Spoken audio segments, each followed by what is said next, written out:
Hi guys, my name is Josh and you are watching the NSX experiment.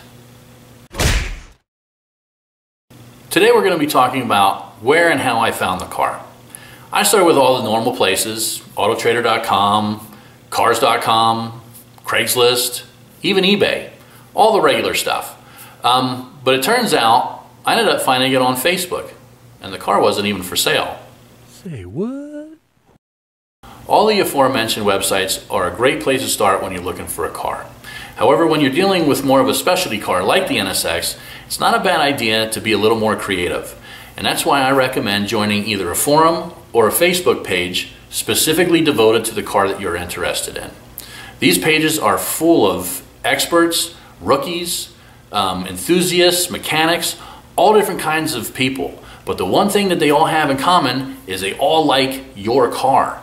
And sometimes current owners go to these forums and websites looking for advice. They want to sell their car and they want to know what's a fair price I should ask. Where should I list? What's a good place to list my car? They're looking for advice. And that is how I found my car. I spent several days looking at cars on the internet. I admit I typically do this all the time, but this time was a little different. I wasn't daydreaming anymore. I was actually shopping, which made it a lot more exciting, but it also made it a lot more stressful too. As I mentioned before, my initial budget was about $40,000, which put me in the year range of a 91 to a 94 NSX. I was hoping for a 95 in my price range because that was the first year of the Target Top, and I was dreaming for a 97 because that was Target Top and the upgraded 6-speed manual transmission.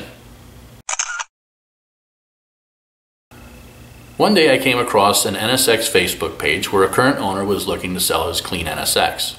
It was a 2000, it was a 6-speed manual transmission, it was a Target Top, it was even the color that I liked. And he was asking other members what they thought was a fair or good asking price for his particular car. It had some aftermarket modifications and stuff, nothing too crazy. It was a good looking car. So people started chiming in the post, but all the prices coming in were $60,000 to $65,000, and that was above my pay grade. So it didn't look like I was going to get my dream car, so I kept looking.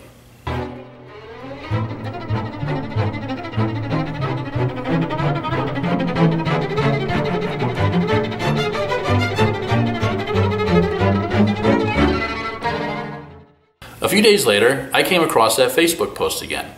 It was still up and very active. The owner was still giving details about the car. People were still making offers, giving their opinion as to what they thought it was worth. But most importantly, it was still for sale.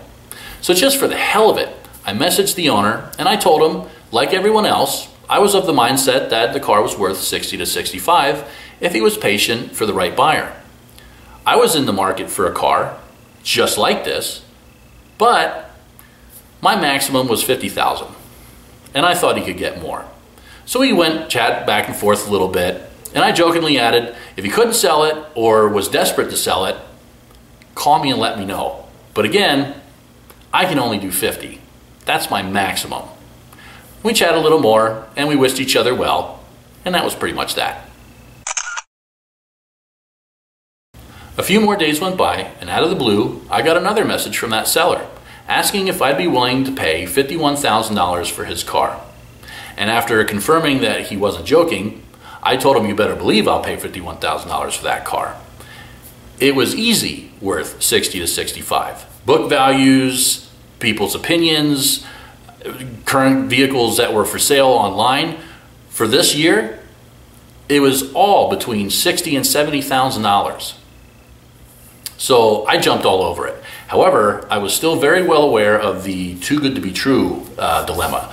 So I wanted to verify as much as I could about it. How long he owned it, where he had it serviced, how often he had it serviced, what was done to it.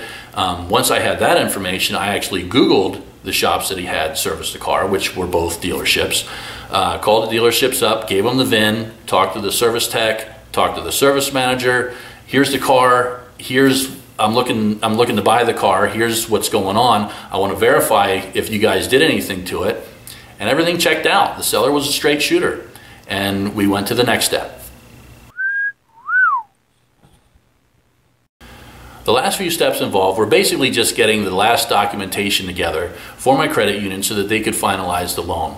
I also had to work with the seller to coordinate a delivery date because I was in Idaho and he was in Wisconsin, 2,000 miles away.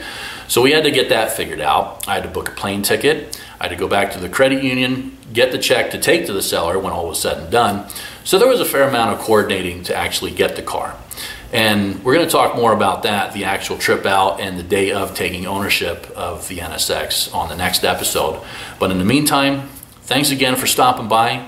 Like, share, comment, subscribe. I appreciate it all. Hope you guys enjoyed. Have a great day.